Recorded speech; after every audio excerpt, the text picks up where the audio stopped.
Alors nous sommes le jeudi 24 janvier 2019, nous sommes à Toulon, j'ai quelqu'un au téléphone, j'ai lui demandé de se présenter, bonjour. Bonjour, Claude Benoît, je suis le responsable du service Espace Vert. Et je suppose que vous nous appelez de Bormes-les-Mimosas en direct. On s'en doutait, eh oui, on est en direct justement. On est au téléphone puisque je vous rappelle que ça fait 4 fois qu'on est venu vous voir, 2015, 2016, 2017 et 2018. On va bien sûr parler de quelqu'un qu'on connaît, vous et moi, puisque c'était votre ancien directeur, c'est Gilles Augias, que j'ai eu le plaisir d'interviewer 4 fois. Vous étiez là, vous avez vu un petit peu comment ça se passait. D'abord, merci de l'accueil qu'on a eu à chaque fois avec vous. On était dans ce parc magnifique du Cigaloud, de Bormes-les-Mimosas. Cette année, ça va être un petit peu compliqué parce qu'on a pas mal de reportage. Je serai donc à Sanary cet après-midi. Hier, j'étais aux Sablettes. Et donc, on fait ça parce qu'on a aussi ces moyens-là. Et il faut les utiliser. Nous sommes au téléphone. Et donc, on a tous les moyens pour vous interviewer à distance et pour prouver justement qu'on est capable, comme on le fait d'ailleurs avec le reste du département, de vous interviewer. Mimosalia 2019, comment ça va se passer? Comment ça se prépare d'abord?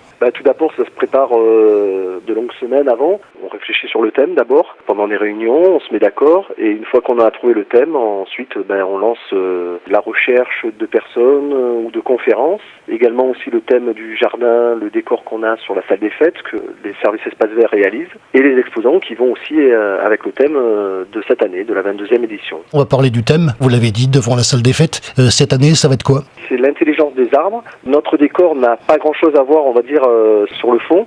C'est très difficile de faire un décor avec des arbres, mais aujourd'hui, on a préféré faire une végétation luxuriante qui pourrait peut-être rappeler la forêt ou le jardin d'Éden. On a envisagé ce thème un petit peu comme ça. On va parler quand même justement des éditions précédentes, puisqu'on a eu, comme je vous le disais, 4 fois le plaisir de venir vous voir. La première année, je crois que c'était en 2015, le thème des agrumes qui était vraiment chouette. Il y en a eu d'autres. Vous vous souvenez des thèmes des années suivantes? Oui, le jardin exotique, le jardin tropical l'année dernière. Il y avait eu le jardin zen, il y a longtemps le jardin sud-africain. On a toujours un thème.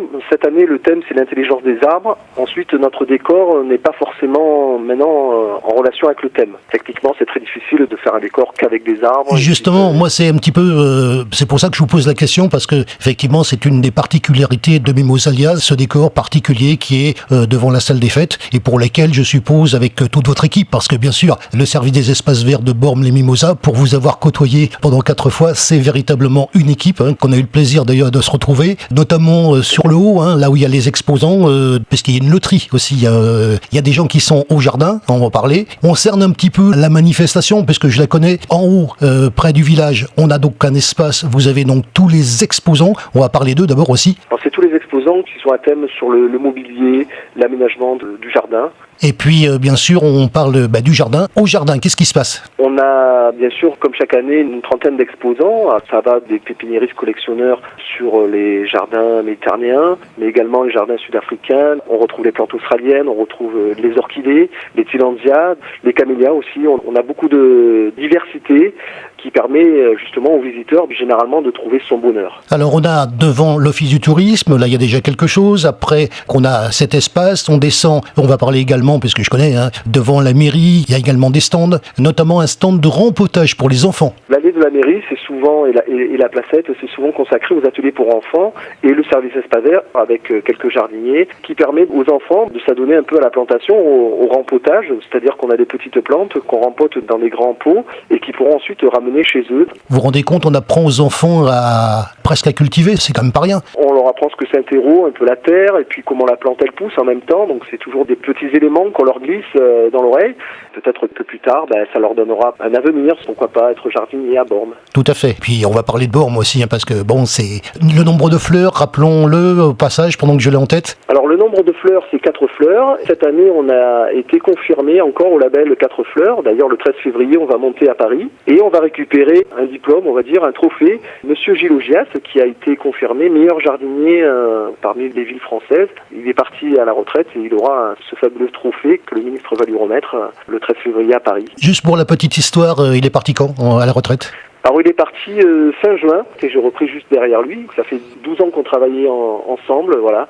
Ça fait un petit pincement au cœur. Il revient de temps en temps quand même en tant que consultant, et il est encore là pour nous aider à faire le décor de Mimosalia. Donc on parle de la salle des fêtes très rapidement. Alors la salle des fêtes, on y trouve plusieurs exposants, dont la boutique du domaine du Rieul, qui est spécialisée dans les livres de jardin, qui sont très intéressants. On a des livres un petit peu exceptionnels et qui parlent du jardin, de certaines fleurs. Alors on continue parce que Bormes-les-Mimosas, je le précise pour les gens qui n'y sont jamais allés, c'est en pente, hein, voilà. Alors on traverse la rue et là on a une entrée, là on descend les escaliers, hein, vous voyez, il n'y a pas de souci, on n'a pas oublié. Et là on est dans le jardin avec tous les pépiniéristes et puis le travail que vous faites tout au long de l'année aussi.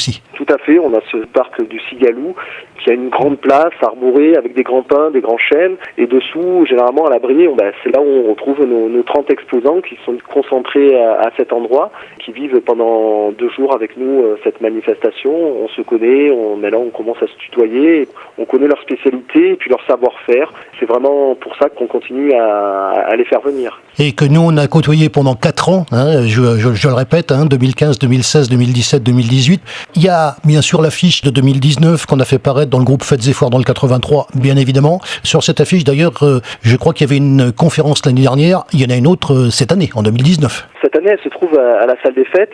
D'abord, à partir de 19h, vendredi, il y aura une diffusion, et samedi à 19h, du film documentaire L'intelligence des arbres, qui reprend un petit peu le best-seller de La vie secrète des arbres, ce grand forestier allemand, Peter Wollenben, qui a fait des études sur la flore. Il s'est aperçu de pas mal de choses, que les arbres avaient des relations particulières dans cet environnement forestier. Donc je vous invite quand même à réserver à l'Office du tourisme pour venir voir ce fabuleux film, qui n'est pas diffusé de partout. On aura le réalisateur qui pourra ensuite débattre de ce film. D'habitude, quand on interviewait Gilles Augias, c'était près du restaurant. Il y a un point d'alimentation, tenu d'ailleurs par quelqu'un qui est au village, qu'on a retrouvé pendant l'été, voilà, qu'on salue aussi, bien sûr. Juste à côté, d'ailleurs, il y a une pièce où il y a également des exposants, là. Oui, il y a des exposants. Alors cette année, ils sont au nombre de 2. C'est les Tillandsia et les pépinières Vachereau, qui sont spécialisées dans les orchidées, qui sont à l'intérieur justement dans une pièce chauffée, puisque c'est des plantes qui sont peut-être un peu délicates en ce moment vu